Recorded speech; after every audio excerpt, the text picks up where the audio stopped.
الكويتي حامد تركي بويابس يسيء لوزير الداخلية السعودي عبد العزيز بن سعود، وشرطة تدخل في الخط، وإليكم تفاصيل الخبر.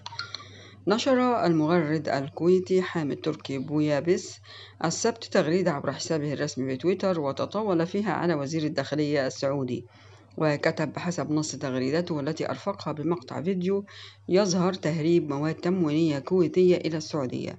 المدعو عبد العزيز بن سعود بن نايف آل سعود وزير الداخلية السعودي: أنت بالنسبة نكرة ولا أتشرف بمعرفتك.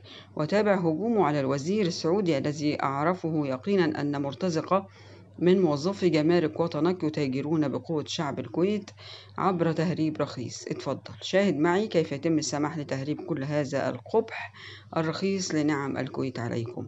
هذا وأعلنت وزارة الداخلية الكويتية في بيان رسمي لها أنها لا تقبل الإساءة وتتعامل بحزم مع كل من تسول له نفس المساس بالعلاقة بين دولة الكويت والمملكة العربية السعودية الشقيقة، في إشارة إلى تغريدة الكويتي حامد تركي بويابس التي أساء فيها لوزير الداخلية السعودي وتسببت تغريدة حامد بويابس في موجة غضب واسع بين السعوديين الذين شنوا عليه هجوما عنيفا وطالبوا السلطات الكويتية بالتدخل ومعاقبته.